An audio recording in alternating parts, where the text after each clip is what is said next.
Қадірменді тыңдармандар, біз дұрыс сөйлейік атты бағдарламалар циклын жалғастырамыз.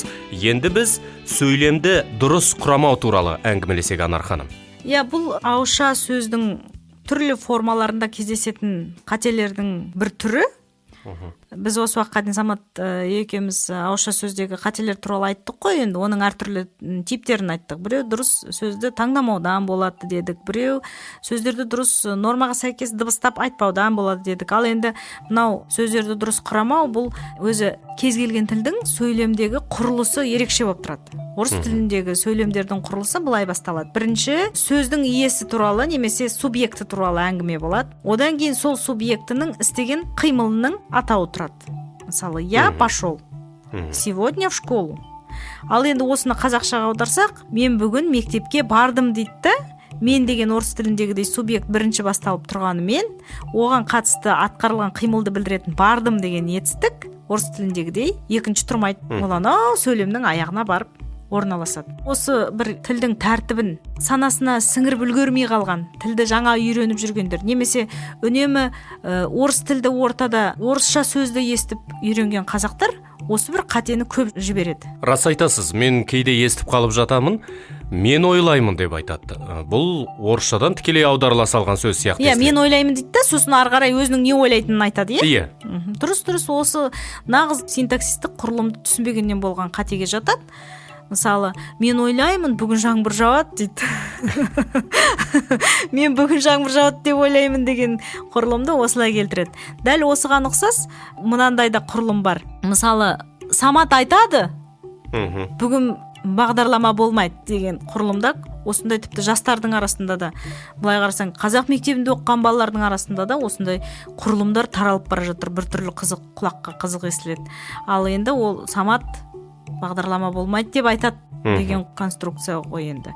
Міне осындай қателер бар. Тағы бір осы сөйлемдерді дұрыс құрмауға қатысты айта кететін мәселе, қоштасқан кезде айтылатын сөз әдебіне қатысты клишелер бар. Мысалы, орыс тіліндегіден аударып алған формалар әсіресе осы онша жағымсыз естіледі құлаққа.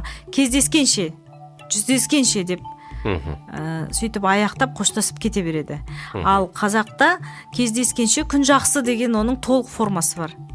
Кездескенше күн жақсы деген осындай толық формада қолданса, бұл біздің тілдің сөйлем құрау ережесіне қайшы келмейді. Кей жағдайда хабардың соңынан назарларыңызға рахмет дейді. Менің ойымша, назар қойып тыңдағандарыңызға, зейін қойып тыңдағандарыңызға рахмет деп айтқан дұрыс сияқты. Дұрыс, сен өте жақсы байқағансың, өйткені назардың өзіне рахмет айтпайды ғой. Сол назарды аударғаны үшін рахмет айтады, бір қимылға. Спасибо за внимание дейді орысша.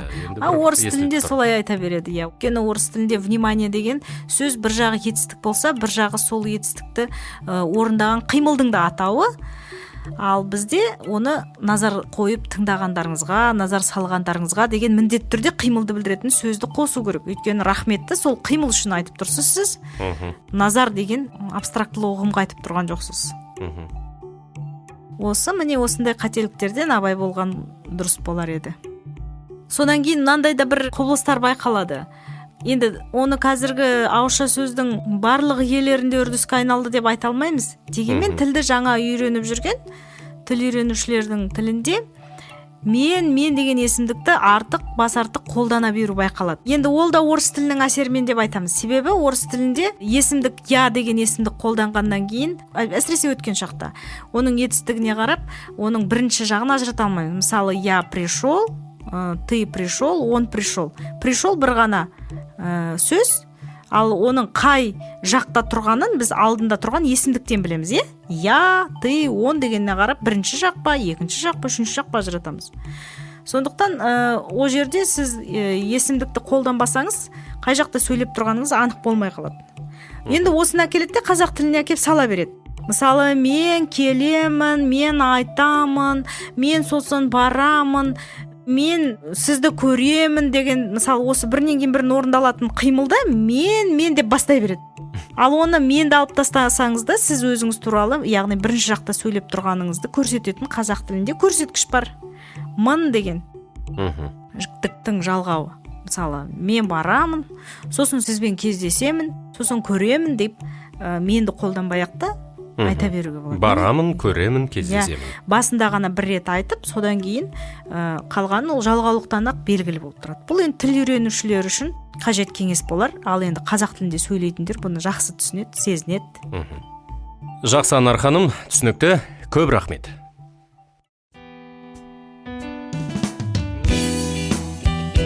Вики білім қоғамдық қоры. Қазақстан Республикасының Мәдениет және спорт министрлігі тілдерді дамыту және қоғамдық саяси жұмыс комитеті тапсырысы бойынша дайындалған. Алматы қаласы, 2015 жыл.